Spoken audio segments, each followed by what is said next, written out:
অহর্নিশির প্রধান উদ্দেশ্য শ্রোতাদের বিনোদন, কোনো ধর্মীয় সম্প্রদায় এবং কোনো ব্যক্তিগত বিশ্বাসকে আঘাত করা নয়। আমরা আশা করব অহর্নিশির শ্রোতারা নিছক গল্প শোনার উদ্দেশ্যেই এই গল্পটি গ্রহণ করবেন। মদ্যপান, ধূমপান এবং মাদক সেবন স্বাস্থ্যের জন্য ক্ষতিকারক।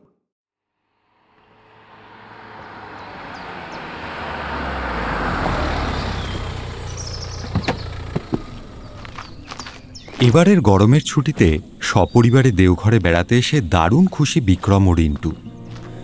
যদিও এই দেওঘরে বেড়াতে আসার জন্য কম কাঠখড় পোড়াতে হয়নি তাদের দুই ভাইকে যথারীতি কথা দিতে হয়েছে যে এই বছর পরীক্ষায় তাদের 1 থেকে 3-এর মধ্যে র্যাঙ্ক করতেই হবে। অবশেষে তাদের কথা নিয়ে বেড়াতে আসার জন্য রাজি হয়েছেন তাদের মা অনন্যা এবং বাবা শম্ভু।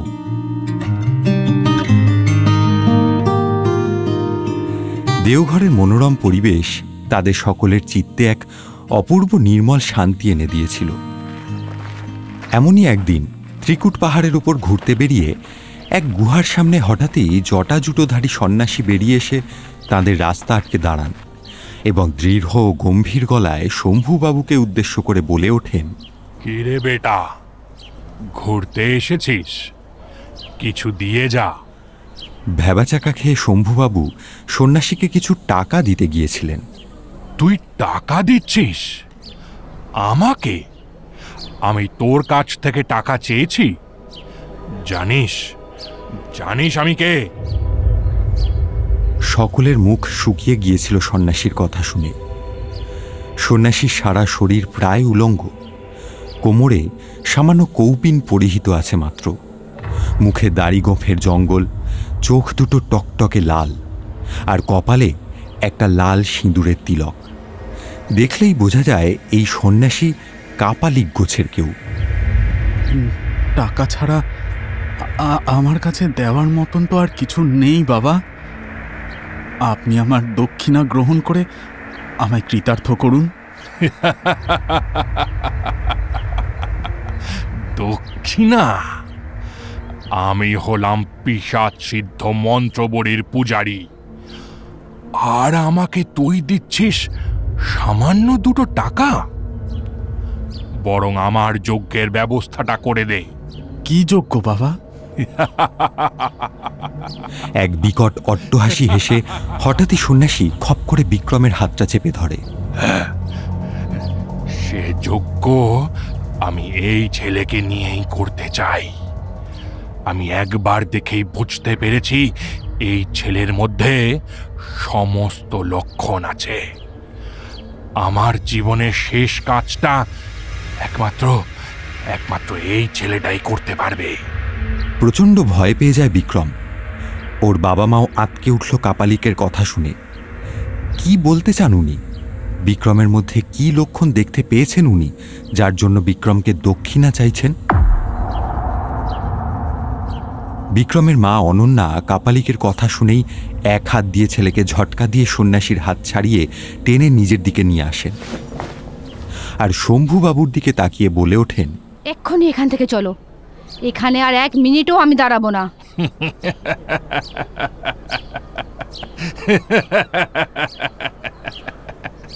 কোথায় যাবি? এই ছেলেকেই তো আমি সারা জীবন ধরে খুঁজে বেরিয়েছি রে। এতদিন পর যখন খুঁজে পেয়েছি, আর তো আমি ছাড়বো না। ওকে নিয়ে এখান থেকে পালালেও আমার হাত থেকে ওর নিষ্কৃতি নেই। ওকে আমার প্রয়োজন। আমার যে কারণে সাধন ভজন, যে কারণে এত কষ্ট করে এই গুহা জীবন কাটানো, সেই সব কিছুর চাবিকাঠি আছে এই ছেলের মধ্যে। একে তো আমি কিছুতেই ছাড়বো না। হুমকি দিচ্ছ তুমি? আমার ছেলেকে কেড়ে নেওয়ার হুমকি দিচ্ছ? এক্ষুনি পুলিশে খবর দিয়ে তোমায় যদি জেলে না ঢুকিয়েছি, তবে আমার নাম অনন্যা নয়। কথাটা বলেই সঙ্গে সঙ্গে ব্যাগ থেকে মোবাইল বের করে ওর বাবা শশাঙ্ককে ফোন করলেন অনন্যা।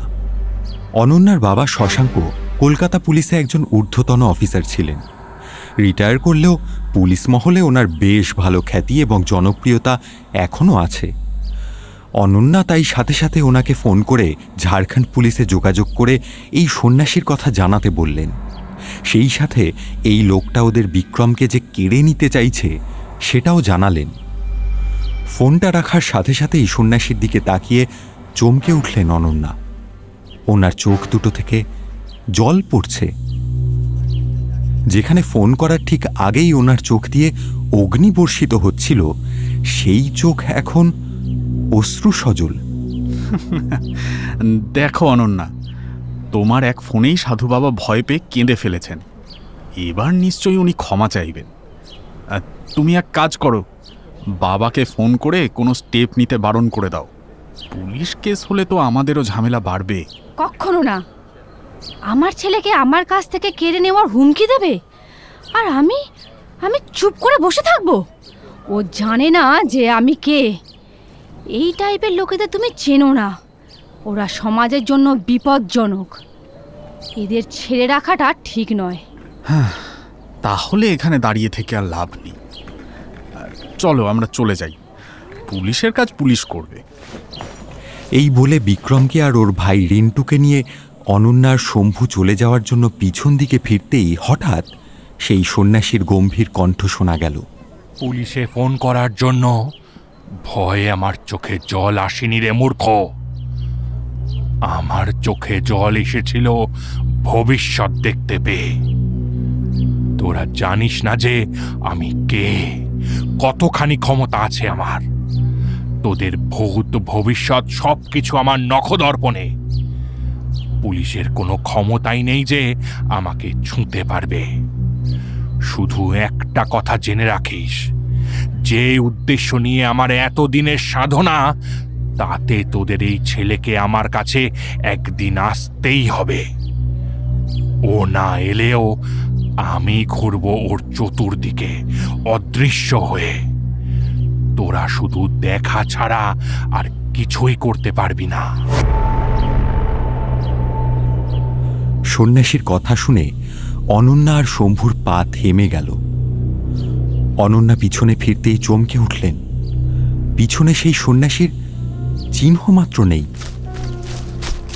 শম্ভু দৌড়ে গেলেন সেই সন্ন্যাসী যেখানে দাঁড়িয়েছিলেন সেই দিকে, কিন্তু অদ্ভুতভাবে সেই সন্ন্যাসীর কোনো হদিশ ওরা পেলেন না। আশেপাশে অনেক টুরিস্ট হাঁটছিল, তাদেরকে ধরেও ওরা বারবার জিজ্ঞেস করলেন ওই সন্ন্যাসীকে ওরা কেউ দেখেছে কিনা, কিন্তু প্রত্যেকেই একই কথা বললেন, কোনো সন্ন্যাসী বা কাপালিক এমন কাউকেই ওরা দেখেননি। অবশেষে মরিয়া হয়ে ওই গুহার মধ্যে ঢুকলেন শম্ভু, কিন্তু সেখানেও কাউকে খুঁজে পাওয়া গেল না। গুহার মধ্যে কোনো মানুষের বসবাসের কোনো চিহ্নই নেই। মাকড়সার জালে পুরো গুহা ঢেকে রয়েছে।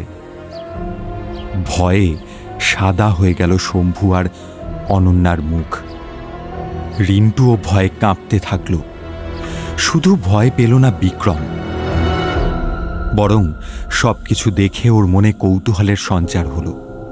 এই ছোট্ট বয়সেই ওর মনে হলো এই সন্ন্যাসী শুধুমাত্র ওর কারণেই এত দিন ধরে এই গুহায় অপেক্ষা করছিলেন। ওর দেখা পাওয়ার ফলেই ওনার অন্তর্ধান ঘটেছে। আবার কখনো কোনো ঘটনার পরিপ্রেক্ষিতে নিশ্চয়ই ওনার দেখা আবারও বিক্রম পাবে।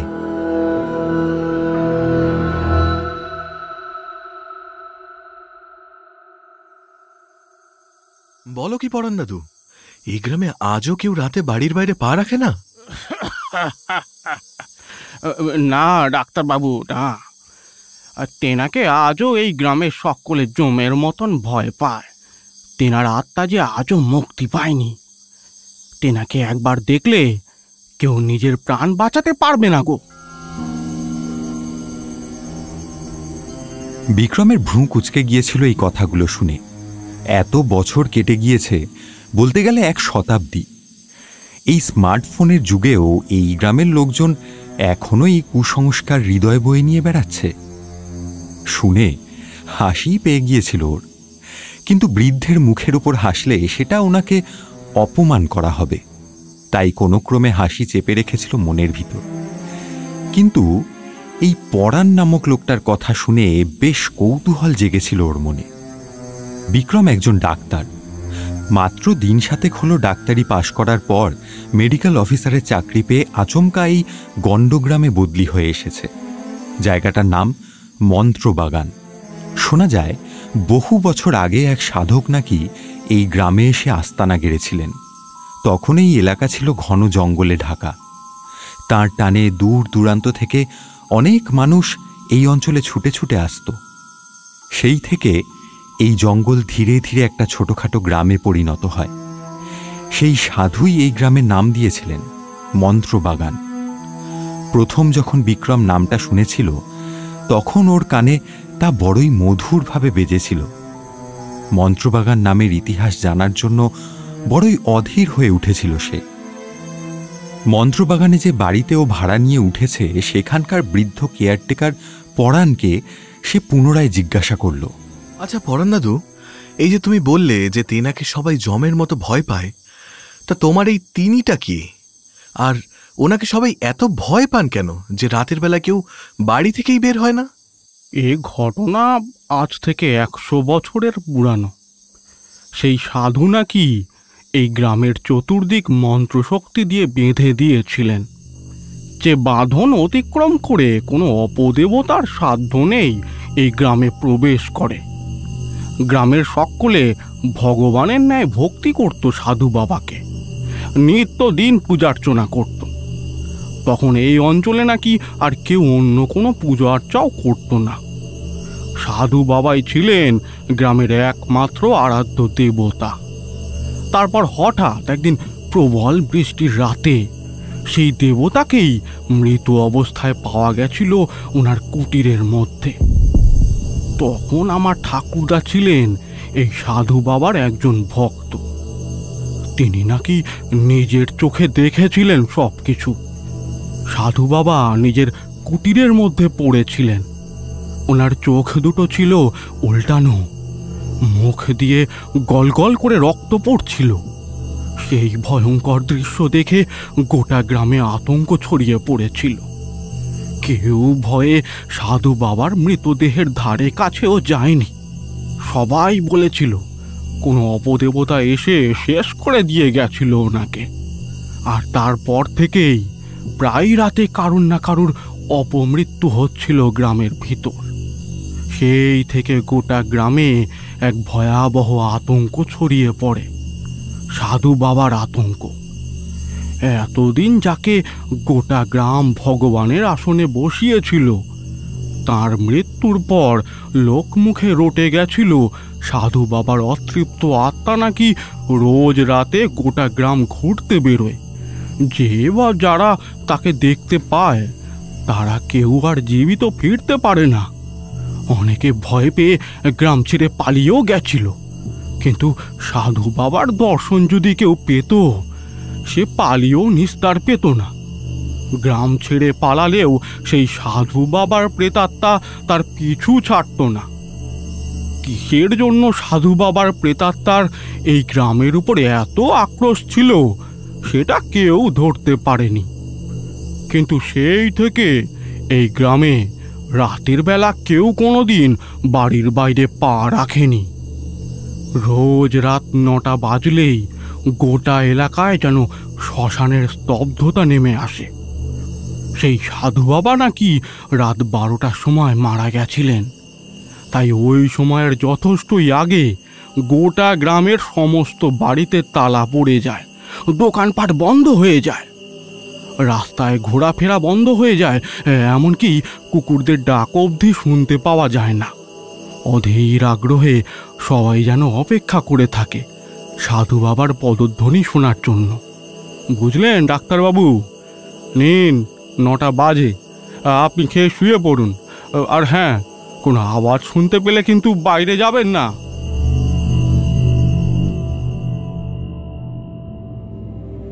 সেদিনের পর থেকে বিক্রম সেই শব্দ বহুবার শুনেছে।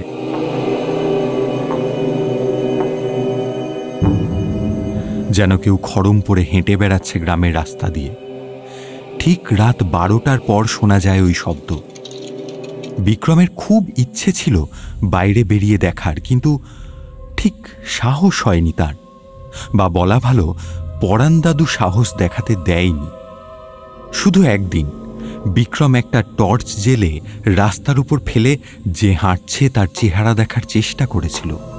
পরাণ দাদু এসে ঝাঁপিয়ে পড়েছিল ওর ওপর, টর্চটা ছুঁড়ে ফেলে দিয়ে বলেছিল, নিজের প্রাণের উপর মায়া নেই, এই বুড়োর উপর তো মায়া করো। তেনাকে একবার দেখতে পেলে তিনিও তোমাকে দেখতে পাবে, আমাকেও দেখতে পাবে। তার চোখে একবার পড়লে আমরা কেউ বাঁচব না। সেই থেকে রাতের বেলা ঘরের সব দরজা জানালা বন্ধ করে রাখে পরাণ। শত গরম হলেও বিক্রম জানালা খুলতে পারে না। সারা রাত গোটা গ্রাম যেন ভয়ে মরার মতন পড়ে থাকে। আর সাধু বাবার সেই খড়ম পরিহিত পদচারণা শুনতে পাওয়া যায় গোটা গ্রামের প্রতিটা রাস্তায়।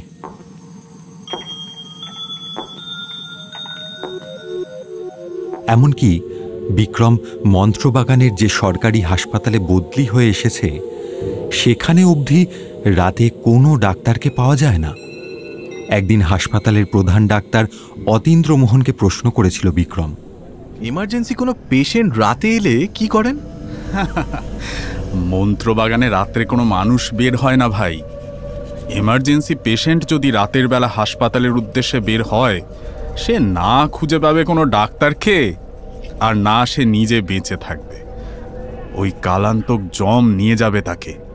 আপনিও কোনোদিন নিজের চোখে কিছু দেখেছেন? না, দেখিও নি, আর দেখতেও চাই না।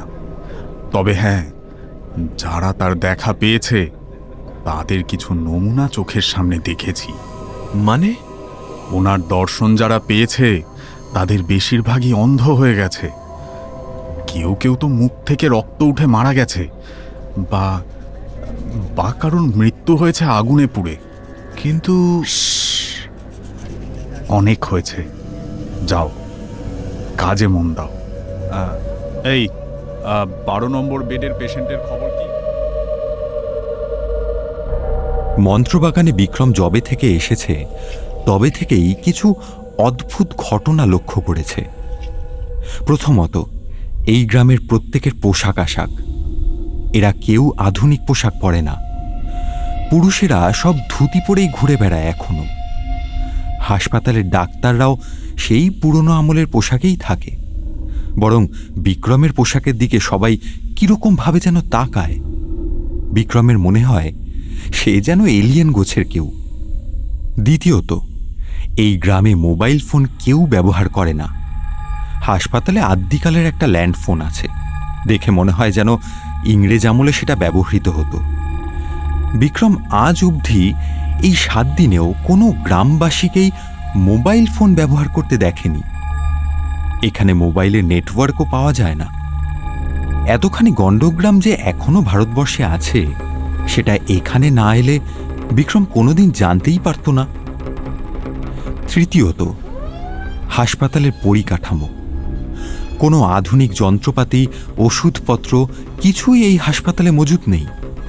বিক্রমের মনে হচ্ছিল ও কোনো মান্ধাতা আমলের হাসপাতালে বদলি হয়ে এসেছে, যেখানে কোনো এমার্জেন্সি পেশেন্ট ভর্তি হলে প্রাথমিক চিকিৎসাটুকুও সে দিতে পারবে না।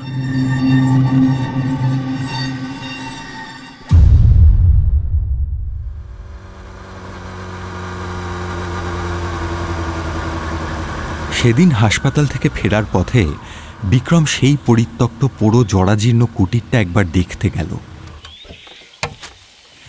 100 বছরের পুরনো বাড়ি। বিক্রম ভেবেছিল বাড়িটা নিশ্চয়ই জরাজীর্ণ, ভগ্নপ্রায় অবস্থায় পড়ে রয়েছে, কিন্তু তার পরিবর্তে সে অবাক হয়ে দেখল বাড়িটা দিব্যি পোক্ত অবস্থায় খাড়া হয়ে দাঁড়িয়ে আছে মাটির উপর। জঙ্গল পেরিয়ে বাড়িটার কাছে যাওয়ার সাহস গ্রামের কেউ দেখায় না, কিন্তু বিক্রমের মনে সেই 100 বছর আগেকার সাধকের এই কুটিরের ভেতরে প্রবেশ করার এক অদম্য আগ্রহের সঞ্চার হল। জঙ্গলে সাপ থাকতে পারে জেনেও সেটা অতিক্রম করার জন্য জঙ্গলের মধ্যে পা বাড়াতেই কেউ যেন ওর হাতটা টেনে ধরল। কে? চমকে পিছন ফিরে বিক্রম দেখতে পেল ওর বাড়িওয়ালাকে। আরে আরে, কি করছেনটা কি? মরবেন নাকি? এই বাড়িতে ঢোকা নিষেধ, সেইটা কি আপনি জানেন না ডাক্তারবাবু? এতই যখন মরার শখ, এই পবিত্র স্থানে এসে মরবেন কেন?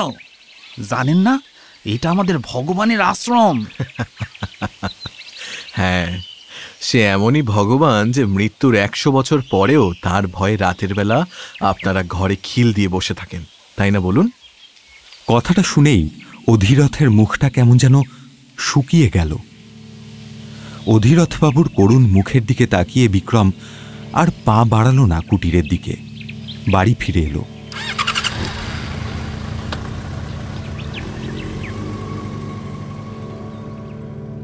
কিন্তু এবার একটা খটকা জন্মালো ওর মনে। হঠাৎ ওই কুটিরের ভিতরে যাওয়ার জন্য অমন নেশা চাপলো কেন আমার? কোনোদিন তো এরকম হয়নি আগে। ওই জায়গাটা দিয়ে এর আগে বহুবার যাতায়াত করেছি, কিন্তু আজ যেটা করতে যাচ্ছিলাম সেটা নিছক পাগলামি ছাড়া আর কিছুই নয়। কেউ কি আমায় আকর্ষণ করছিল ওই কুটিরের দিকে? যদি করেও থাকে সেটা কেন? মাথাটা কিরকম যেন গোলমাল হয়ে যাচ্ছে, শরীরটাও ভালো লাগছে না। সেদিন রাত্রে বিক্রমের হঠাৎ ভীষণ জ্বর আসলো। সারা রাত জ্বরের ঘোরের মধ্যে ও যেন দেখতে পাচ্ছিল খড়ম পায়ে কেউ হেঁটে হেঁটে আসছে এই বাড়ির দিকে। তার লক্ষ্য আর কেউ নয়, শুধু বিক্রম। সারা শরীর কালো চাদরে ঢাকা, তার চোখ দুটো উল্টো, আর মুখ দিয়ে রক্ত ঝরছে।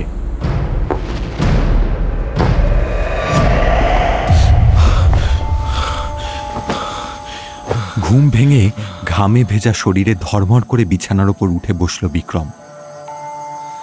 জ্বরটা তখন আর ছিল না, তার বদলে মনের মধ্যে একটা চাপা আতঙ্ক বাসা বাঁধল। খালি মনে হচ্ছিল ওর এই মন্ত্রবাগানে থাকা মোটেই নিরাপদ নয়, কোনো একটা বিপদ ঘটতে চলেছে ওর সাথে।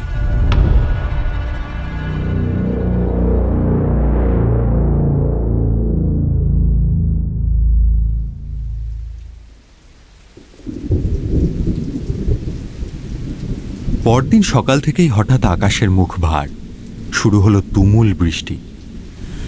আজ পরাণ বেশ চঞ্চল এবং অন্যমনস্ক হয়ে উঠেছে, সেটা লক্ষ্য করে বেশ অবাক হলো বিক্রম। পরাণ প্রতিদিন সকালে উঠে নিয়ম করে চা বানায়, বিক্রমের জন্য জল খাবার বানায়, বাজার করে আনে, অথচ আজ যেন পরাণের ব্যবহার অন্যরকম। বৃষ্টির জন্য বাজারে না যাওয়াটা তাও মানা যেতে পারে, কিন্তু তাই বলে সকাল থেকেই আকাশের দিকে তাকিয়ে বসে থাকাটা কেমন যেন অস্বাভাবিক বোধ হচ্ছিল বিক্রমের। পরাণ দাদু! আরে আস্তে আস্তে, অত জোরে চিল্লাবেন না ডাক্তারবাবু। আজ তো সেই দিন, একটু ধীরে কথা বলুন। আজ কি দিন পরাণ দাদু? আজই তো সেই রুদ্রামাবস্যা। সেই অমাবস্যার রাতেই তো। থমকে গেল পরাণ, ভ্রু কুঁচকে গেল বিক্রমের। আজকের রাতে কি হয়েছিল? এই অমাবস্যার রাতের কি বিশেষ তাৎপর্য আছে সেটা প্রশ্ন করার সাহস বিক্রম পেল না। বরং ও পরাণের উপর মনোযোগ না দিয়ে হাসপাতালে বেরোনোর জন্য তোড়জোড় শুরু করল।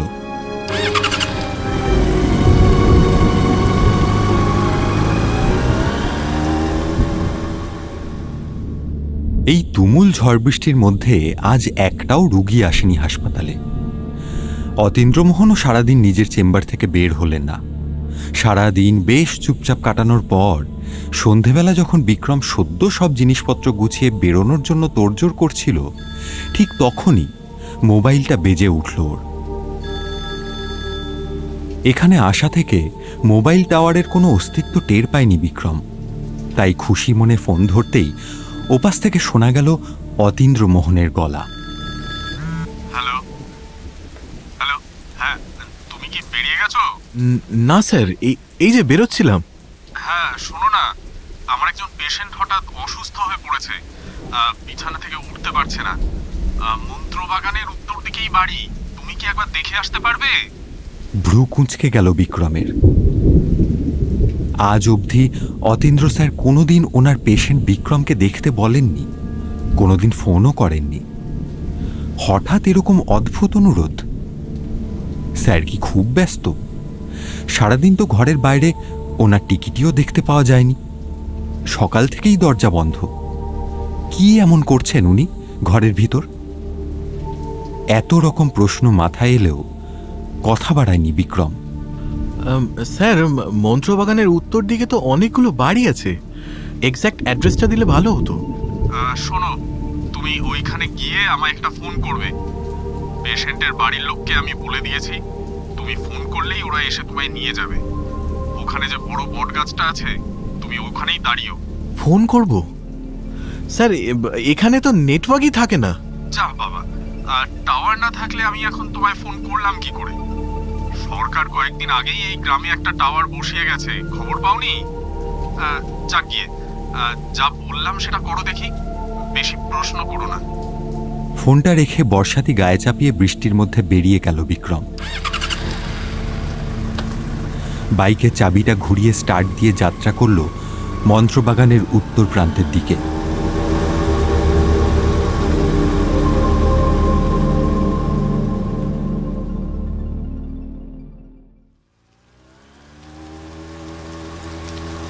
সন্ধে নেমে গিয়েছে, রাস্তায় কোনো লোকজন নেই।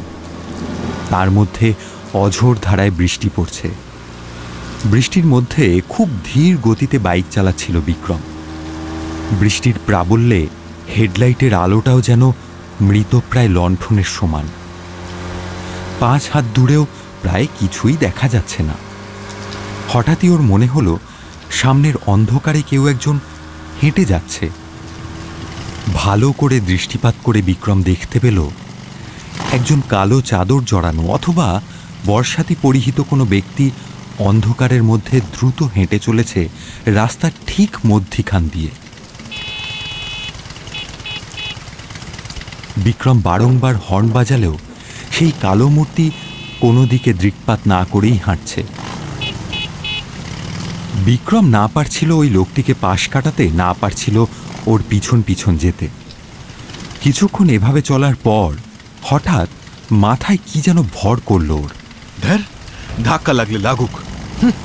বাইকের অ্যাক্সেলারেটরে কষিয়ে একটা মোচড় দিল।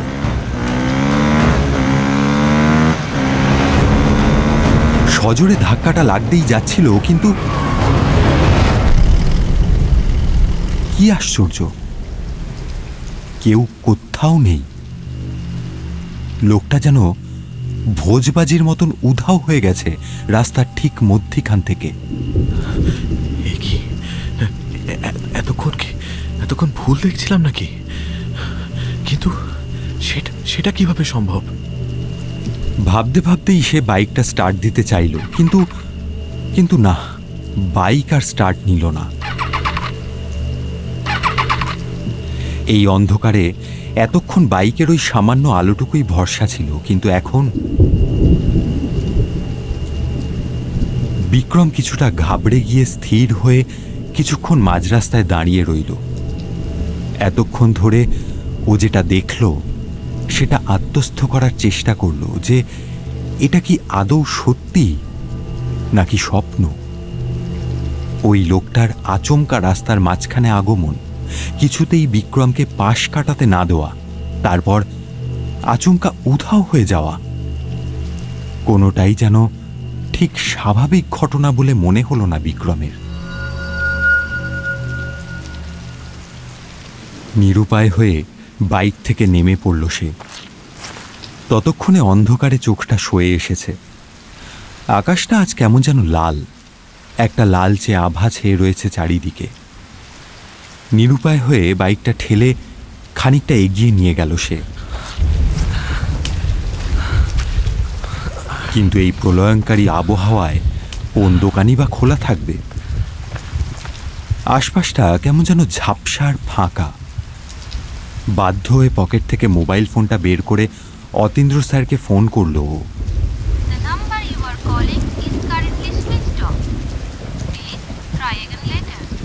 এবার রীতিমতো দুশ্চিন্তায় পড়ে গেল বিক্রম।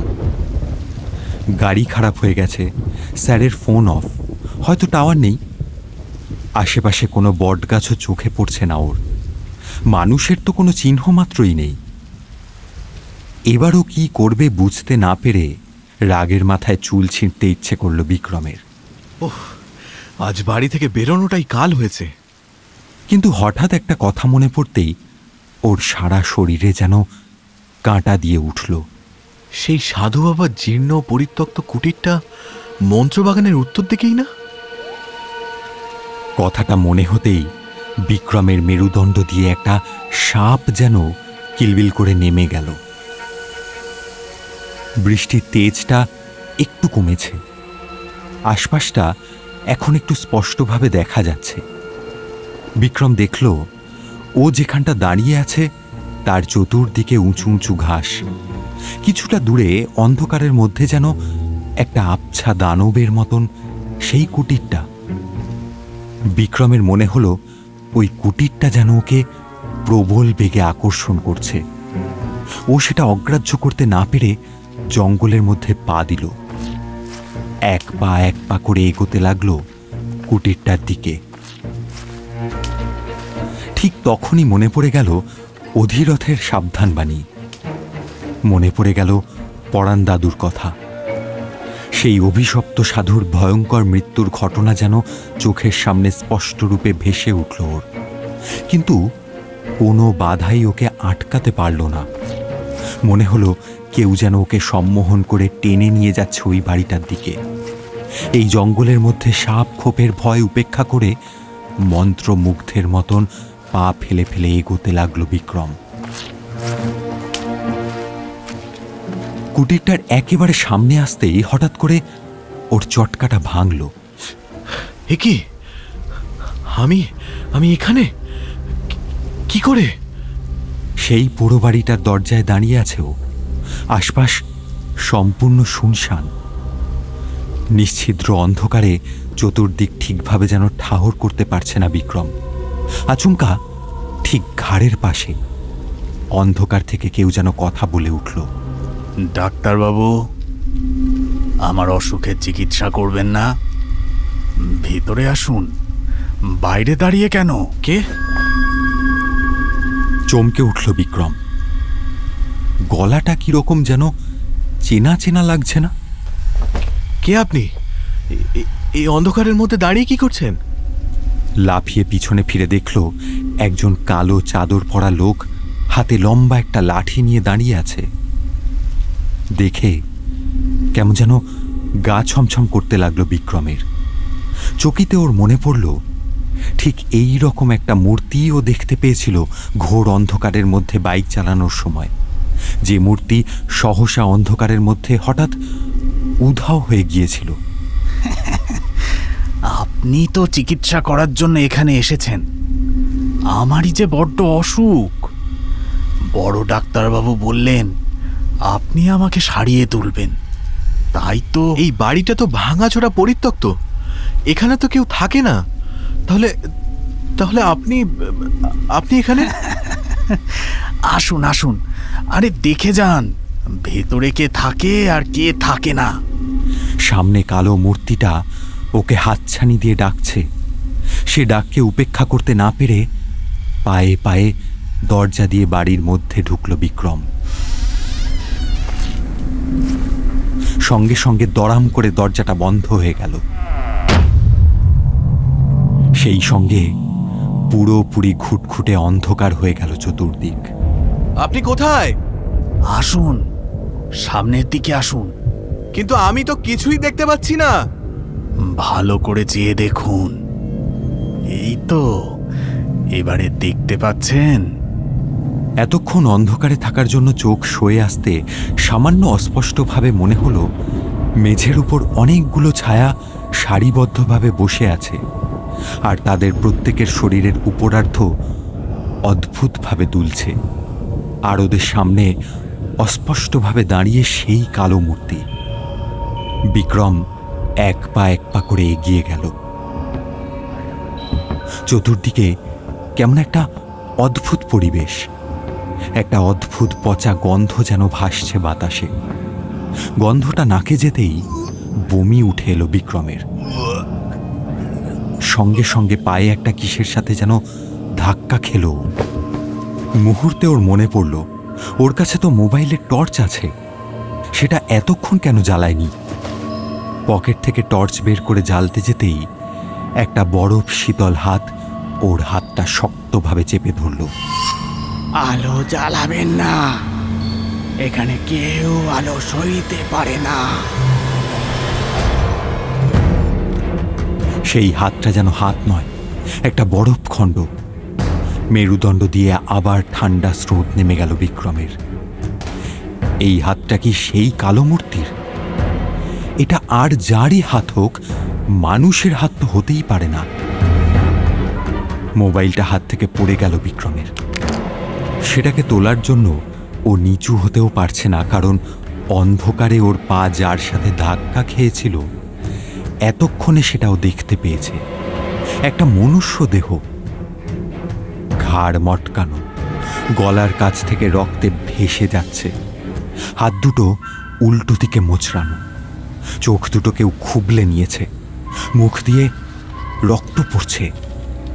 সামনে বিকৃত অবস্থায় যে মানুষটার মৃতদেহ পড়ে রয়েছে সেটা আর কারণ নয়, ওর নিজের।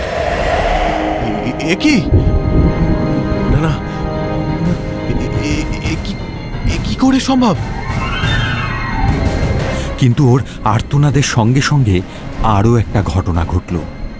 সেই ছায়ামূর্তিগুলো এবার উঠে দাঁড়ালো। এতক্ষণ ওরা যেন এই আওয়াজেরই প্রতীক্ষা করছিল। সকলে একসাথে এগিয়ে আসতে লাগলো বিক্রমের দিকে। বিক্রম কিংকর্তব্য বিমূঢ় হয়ে দাঁড়িয়ে আছে। ওর হাতটা শক্ত করে ধরে রেখেছে সেই বরফ শীতল হাত, আর ওই ছায়ামূর্তিগুলো পায়ে পায়ে এগোচ্ছে ওর দিকে। কি চাও তোমরা? কেন আমাকে ধরে এনেছো এই ঘরে? কি উদ্দেশ্যটা কি তোমাদের? ছেড়ে দাও, ছেড়ে দাও আমায়। কোনো উত্তর না দিয়ে ওরা এগিয়ে আসছে কেবল।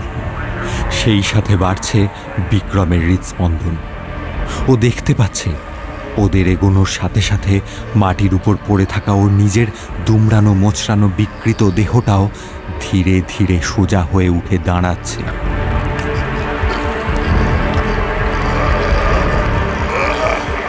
সে নিজেকে প্রস্তুত করছে ওর উপর আক্রমণের জন্য। বিক্রমের মনে পড়ে যাচ্ছে বাড়িতে ফেলে আসা ওর বাবা মার মুখ, মনে পড়ে যাচ্ছে ছোট ভাইটার মুখ। তাহলে কি ওদের আর কোনো দিন দেখতে পাবে না ও? এই নির্জন পরিত্যক্ত ভুতুড়ে বাড়িতেই ওকে শেষ নিঃশ্বাস ত্যাগ করতে হবে।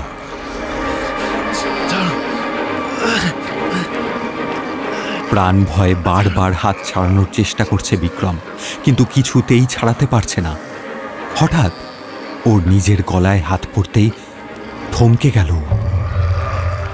একটা ছোট চৌকো জিনিস, কি যেন এটা?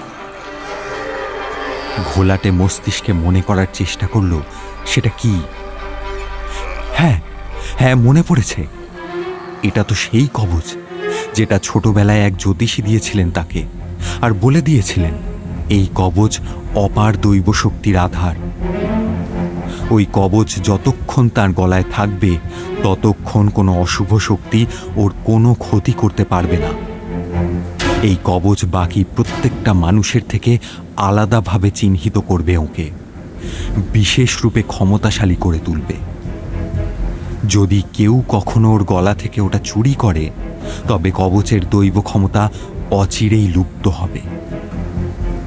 এতক্ষণ এই কবচের কথা সম্পূর্ণ ভুলে গিয়েছিল বিক্রম।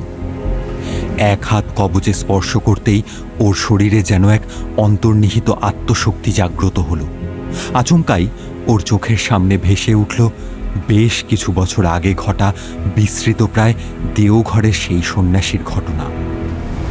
শুধু একটা কথা জেনে রাখিস, যে উদ্দেশ্য নিয়ে আমার এতদিনের সাধনা, তাতে তোদের এই ছেলেকে আমার কাছে একদিন আসতেই হবে। ও না এলেও আমি ঘুরব ওর চতুর্দিকে অদৃশ্য হয়ে। আজ এই গভীর অন্ধকারের মধ্যে এই ভাঙা কুটিরে, এই ভয়ঙ্কর বিভীষিকাময় পরিবেশে দৈব কবচে হাত ঠেকানোর সঙ্গে সঙ্গে আজ হঠাৎ এই কথাগুলো কেন বিক্রমের মনে পড়ল সেটা ও নিজেও বুঝতে পারল না। যে ওর হাত ধরে রেখেছে সে আসলে কে? এ কি সেই সন্ন্যাসী? কিন্তু সে এখানে আসবে কি করে? আজ এখানে ও যখন ঢুকেছিল তখনও এইসব পুরনো ঘটনা ওর মাথাতেও ছিল না। তাহলে হঠাৎ করে সেই ঘটনাগুলো ওর মনে কেন ভেসে উঠল? তাহলে কি তার সাথে আজকের এই ঘটনার কোনো যোগসূত্র আছে? ওর মোবাইলটা হঠাৎ বেজে উঠল। অন্ধকারের মধ্যে মাটির উপর আলো জ্বলে উঠল। একটা হাত কোনো ক্রমে নিচু করে পায়ের কাছ থেকে মোবাইলটা তুলতেই দেখল স্ক্রিনে ভেসে উঠেছে অতীন্দ্র স্যারের নম্বর। এতক্ষণ তো ফোনটা সুইচড অফ ছিল, এখন তার মানে অন করেই নিশ্চয়ই উনি দেখতে পেয়েছেন বিক্রমের মিসড কল অ্যালার্ট। সেটা দেখেই উনি ফোন করেছেন। সেই ভয়ঙ্কর পরিস্থিতিতেও ফোনটা তাই কানে তুলে নিল Bikram. Hello hello hello sir. Hello, কে বলছেন? থমকে গেল বিক্রম। এ তো অতীন্দ্র স্যারের গলা নয়। অতীন্দ্র স্যার আছেন? আমি বিক্রম। তাড়াতাড়ি প্লিজ একটু ওনাকে ফোনটা দিন প্লিজ। অতীন্দ্র স্যার? তিনি আবার কে? না না, এই নামে কেউ তো এখানে থাকে না। আপনি কে বলছেন? কে বিক্রম? বিক্রম হতবুদ্ধি হয়ে গেল। ততক্ষণে সেই ছায়ামূর্তিগুলো ওর আরো কাছে চলে এসেছে। বিক্রম আপ্রাণ চেষ্টা করছে নিজের হাত ছাড়ানো, কিন্তু পারছে না। ও বুঝতে পারছে ওই মূর্তিগুলো ওকে ধরে ফেললে ও আর বাঁচতে পারবে না। ফোনের ওপাশ থেকে বিক্রম শুনতে পেল অচেনা মানুষটির গলা। আপনি কি ডক্টর বিক্রম চৌধুরী বলছেন? হ্যাঁ, আমি ডক্টর বিক্রম বলছি। এটা আমারই নাম্বার। কিন্তু আপনি আরে আমি তো আপনাকে বেশ কিছুদিন ধরে ফোন করছি, কিন্তু ফোনে পাচ্ছি না। আপনার তো আমার হাসপাতালে বদলির অর্ডার এসেছিল। আমি মন্ত্রবাগান গ্রামীণ হাসপাতালের সুপারিনটেন্ডেন্ট বলছি। আপনি সুপারিনটেন্ডেন্ট বলছেন? কিন্তু আমি তো সেখানেই ফোন করেছিলাম। এটা তো সুপারিনটেন্ডেন্ট ডক্টর অতীন্দ্র মোহনের নম্বর। ধুর মশাই, নেশা টেশা করে আছেন নাকি? আপনি যার নাম বলছেন তিনি তো বহু যুগ আগে মারা গেছেন। আপনি কোথা থেকে জানলেন এই নামটা?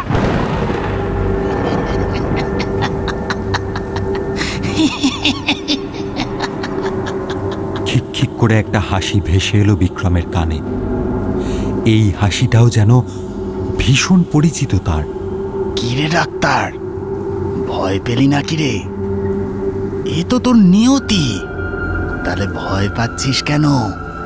আমার চিকিৎসা করবি না? বিক্রম এইবার মরিয়া হয়ে লোকটার হাতের ওপর কামড় বসিয়ে দিল। কামড়ানোর সাথে সাথে বিক্রমের মনে হলো ওর মুখের মধ্যে যেন কেউ কোনো পচা খাবার ঢুকিয়ে দিয়েছে। সেই সাথে বুঝতে পারল যে পচা গন্ধটা বাতাসে ভাসছিল সেটা আসছিল এই হাতটার থেকেই। বমি উঠে এলো বিক্রমের।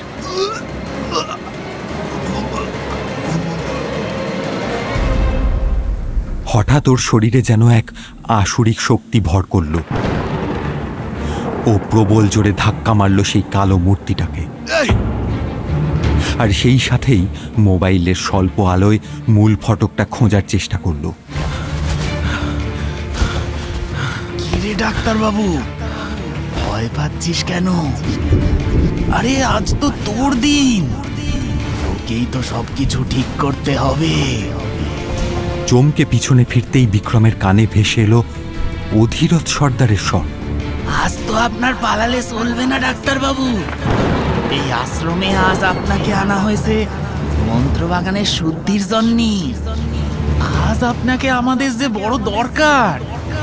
আপনি তো পারবেন, আপনি তো আমাদের আবার বাঁচিয়ে তুলবেন।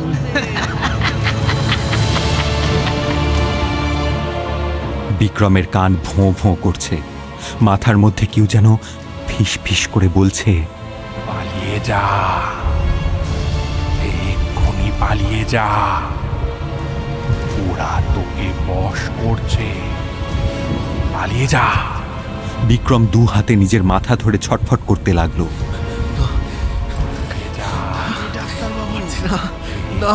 পালিয়ে যা।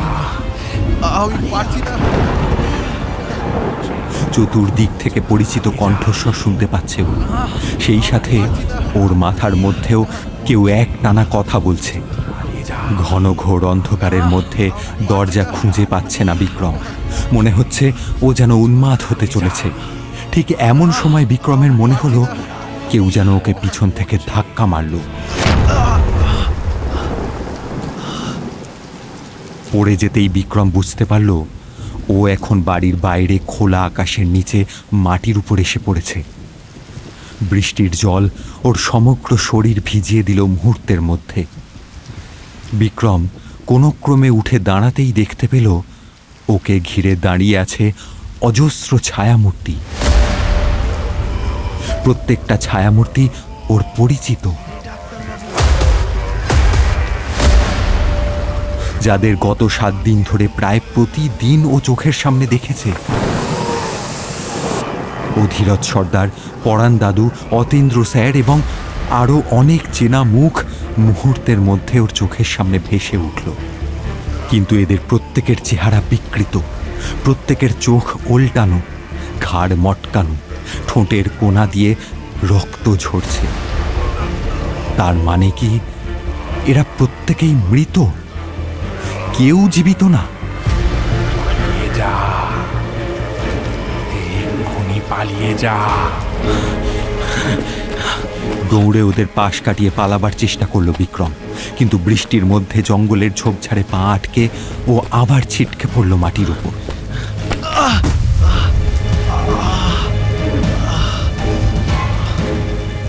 কোনো ক্রমে নিজের শরীরটা টেনে হিঁচড়ে ও রাস্তা পর্যন্ত নিয়ে এলো। বিক্রম বুঝতে পেরেছে ওকে এক্ষুনি পালাতে হবে এখান থেকে, না হলে এরা সবাই মিলে ওরও এই রকমই হাল করবে। পায়ের নিচে কিছু একটা ফুটেছে, কিন্তু সেটাকে অগ্রাহ্য করেই খোঁড়াতে খোঁড়াতে দ্রুত বৃষ্টির মধ্যে বাইকটা খুঁজে বের করার চেষ্টা করতে লাগলো বিক্রম।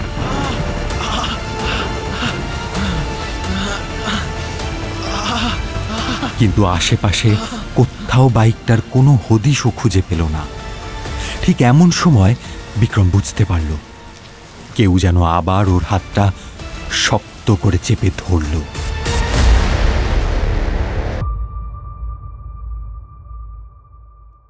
পনেরো মিনিট পর কলকাতায়।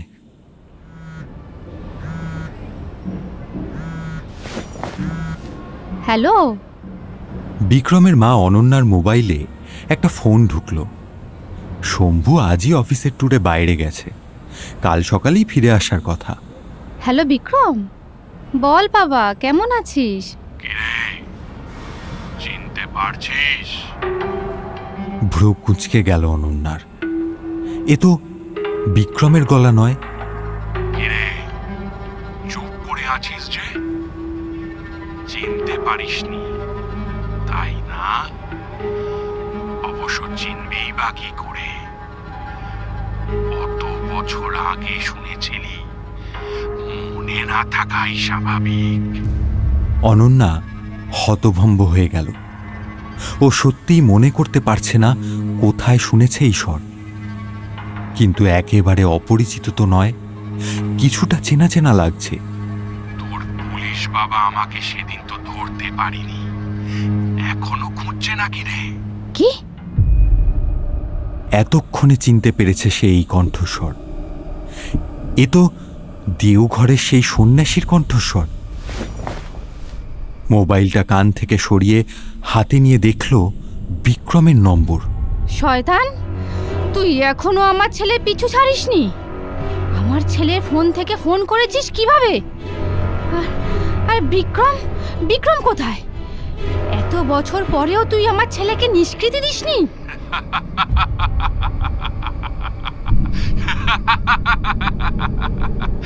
নিষ্কৃতি? আমি না এলে এখন তোর ছেলে এই দুনিয়া থেকেই নিষ্কৃতি পেয়ে যেত, বুঝলি? তার থেকেও বড় কথা, তুই যাকে বারবার আমার ছেলে বলছিস, তুই কি জানিস তার আসল পরিচয়? আসল পরিচয়? ধড়াস করে উঠল অনন্যার বুক। এরকম অদ্ভুত কথা হঠাৎ সন্ন্যাসী কেন বলল? বিক্রম তোর বড় ছেলে, তাহলে সন্ন্যাসী এ কথা কেন বলল? কি হলো, মুখে কথা সরছে না যে? শোন তবে, বিক্রম এখন যেখানে চাকরি করতে গেছে সেই মন্ত্র বাগানে বহু বছর আগে বসবাস করতেন একজন সাধক। সেই সাধক তার বিশেষ ক্ষমতা বলে মন্ত্র বাগান গ্রামে এক সম্পূর্ণ পৃথক রাজত্ব তৈরি করতে চেয়েছিলেন, যার একচ্ছত্র অধিপতি হবেন তিনি। তখন এই ভারতবর্ষে ইংরেজরা শাসন করত। ওদের চোখ এড়িয়ে এই মন্ত্র বাগান এক স্বতন্ত্র গুপ্ত বিদ্যার আখড়া হয়ে উঠেছিল। সেই সাধক ছাড়া অন্য কোনো দেবদেবীর পুজো হতো না সেই গ্রামে। সেখানে যেমন বাইরের লোক প্রবেশ করতে পারতো না, ঠিক সেইভাবে গ্রামের লোকও বাইরে যেতে পারতো না। ঠিক এরকম পরিস্থিতিতে ওই গ্রামে জন্ম নিয়েছিল একটি শিশু, যে কোনো সাধারণ শিশু ছিল না। ঈশ্বর তার মধ্যে কিছু দৈব ক্ষমতা দিয়ে এই পৃথিবীতে পাঠিয়েছিলেন এক বিশেষ উদ্দেশ্যের জন্য। সেই দৈব ক্ষমতা কোনোদিন কোনো গুপ্ত বিদ্যাকে প্রশ্রয় দিত না, সর্বদাই মুক্ত চিন্তাকে আহ্বান করত। কিন্তু সেই শিশুর জন্মের পরে সাধক বুঝতে পারে যে তার শত্রু এসে গেছে গ্রামে। তার একচ্ছত্র রাজত্বের এবার শেষ হতে চলেছে। তাই রাতারাতি সাধকের ভক্তরা ওদের বাড়িতে আগুন লাগিয়ে দেয়। সেই আগুনে ভস্মীভূত হয়ে ওই শিশুর বাবা মা সেই রাতেই মারা যায়। কিন্তু ওই শিশু মরেনি, তাকে বাঁচিয়ে তুলেছিল ওই সাধকেরই আর এক ভক্ত। আসলে ওই সাধক, যে শুধুমাত্র নিজের স্বার্থের জন্য ওই গ্রামে নিজের রাজত্ব কায়েম করেছেন, সেটা সে অনুভব করেছিল। তাই সেই ভক্ত সেই শিশুটিকে বাঁচিয়ে ওকে নিয়ে পালিয়ে যায় এবং তার বদলে ওখানে একটি মৃত শিশুকে রেখে দেয়। ফলে ভস্মীভূত হওয়ার পর ওই পোড়া বাড়ির মধ্যে সেদিন 3টি মৃতদেহ খুঁজে পাওয়া গেছিল। দম বন্ধ করে অনন্যা শুনছিল সন্ন্যাসীর কথাগুলো। সন্ন্যাসী চুপ করে একটু দম নিয়ে আবার বলতে শুরু করলেন। সেই শিশুকে গোপনে নিজের বাড়িতে নিয়ে আসে সেই ভক্ত। সেই সাধক নিজের শয়তানি ক্ষমতার বশে আন্দাজ করতে পেরেছিল যে সেই দৈব শিশু সে রাতে মারা যায়নি। কেউ ওনার সাথে বিশ্বাসঘাতকতা করেছে। কিন্তু সেই শিশু কোথায় আছে, কিভাবে আছে, বা কে ওকে বাঁচিয়েছে, সেটা সাধক ধরতে পারেননি। তার কারণ ছিল একটাই, আসলে সাধকের সেই ভক্তের মধ্যেও কিছু অলৌকিক শক্তি থাকার দরুন সে সেই শিশুকে সাধকের ধরা ছোঁয়ার বাইরে লুকিয়ে রেখেছিল। তাই তার অস্তিত্ব সাধক অনুভব করতে পারলেও তার অবস্থান উনি বুঝতে পারেননি। কিন্তু ঘটনাচক্রে সাধক একদিন ঠিক সন্ধান পেয়ে যান সেই বাচ্চাটির। তাকে খুন করার জন্য সাধক সেই রাত্রে পৌঁছে যান সেই ভক্তের বাড়িতে। কিন্তু সেই শিশুকে হত্যা করতে এলে সেই সাধককে আক্রমণ করে সেই ভক্ত। দুজনের মধ্যে প্রবল যুদ্ধের পর ভক্তের হাতে সেই শয়তান সাধকের মৃত্যু ঘটে। সাধকের চোখ উল্টে যায়, মুখ দিয়ে রক্ত ঝরতে থাকে, ঘাটটাও মটকে যায়। পরদিন সেই সাধকের মৃতদেহ পাওয়া যায় ওনার কুটিরে। খবর রটে যায় অপদেবতার হাতে উনি মারা গেছে। কিন্তু আদৌ কোনো অপদেবতা ওনাকে মারেনি, ওনাকে মেরেছিল দৈব শক্তি। কিন্তু সেই শক্তির কথা জানতো শুধু সেই শিশু এবং সেই বিশ্বাসঘাতক ভক্ত। এসব কবেকার ঘটনা? আর আপনিও এত কিছু জানলেন কি করে? এসব এসব আমাকে কেন শোনাচ্ছেন? আর এর সাথে আমার বিক্রমেরই বা কি সম্পর্ক? গাঁজাখড়ি গল্প বানানোর আর জায়গা পাননি? আর আপনি কে? আপনার পরিচয় কি? আমার পরিচয় পাওয়ার আগে অন্য একজনের পরিচয় পাওয়া যে তোর এখনো বাকি আছে রে। অন্য একজনের পরিচয়? কি বলছেন কি? স্পষ্ট করে বলুন। সেই সাধকের মৃত্যুর পর তার আত্মা শান্তি পায়নি। মন্ত্রবাগান গ্রামে হত্যা লীলা শুরু করে সেই শয়তান প্রেতাত্মা। সেই গ্রামে রাত্রে কোনো গ্রামবাসী রাস্তায় বের হলে তার মৃত্যু ছিল নিশ্চিত। ওই গ্রামের সকল গ্রামবাসীরা ওনার শিষ্য ছিল। তাদের একে একে শেষ করে নিজের প্রেতাত্মার দল ভারী করে তুলেছিল সেই সাধক। এরপর দীর্ঘকাল তপস্যা করে সেই সাধক শয়তানি শক্তির কাছে বরপ্রাপ্ত হয় যে 100 বছর বাদে রুদ্রামাবস্যার রাতে সেই শিশুকে শেষ করার পুনরায় একটা সুযোগ পাবে। কিন্তু শয়তান এমনি এমনি কাউকে কিছু দেয় না। সেই শয়তানি শক্তি এক শর্ত রাখে।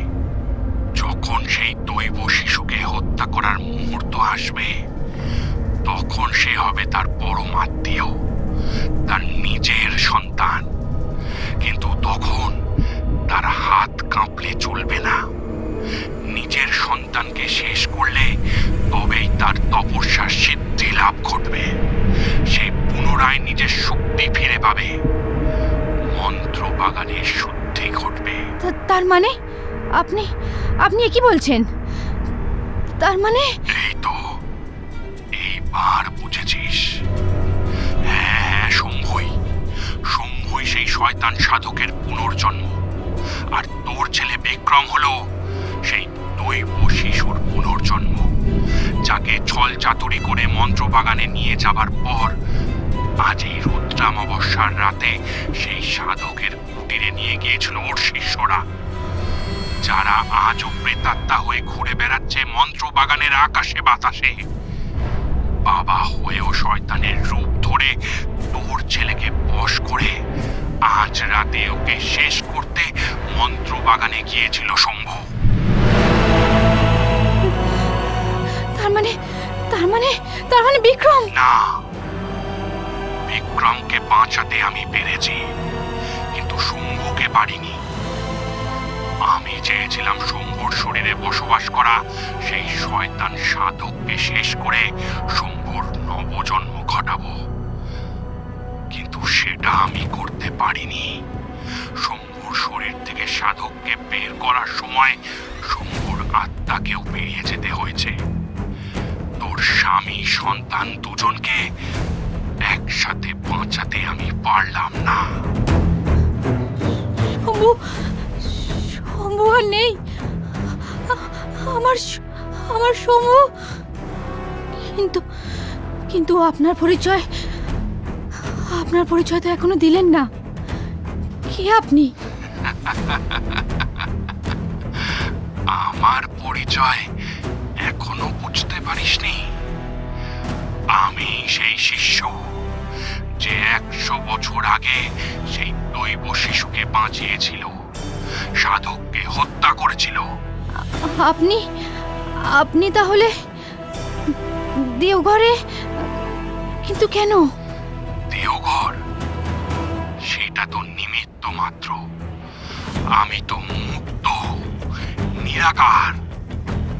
আমি দেওঘরে তোদের দেখা দিয়েছিলাম ঠিকই, কিন্তু সেটা বিক্রমকে নিয়ে যাবার জন্য নয়। শম্ভু আমাকে চিনতে পারে কিনা সেটা পরীক্ষা করাই আমার মুখ্য উদ্দেশ্য ছিল। বিক্রমের পুনর্জন্মের সময় থেকেই আমি ওর সাথে যুক্ত হয়েছিলাম এই রুদ্রামাবস্যার রাতের প্রতীক্ষায়। আজকের রাতে ওকে বাঁচাতে না পারলে আমারও মুক্তি ঘটল না। তুই তাড়াতাড়ি মন্ত্রবাগানে চলে আয়। শম্ভুর দেহ এখানেই রাখা আছে। বিক্রম হাসপাতালে ভর্তি, আর দেরি করিস না।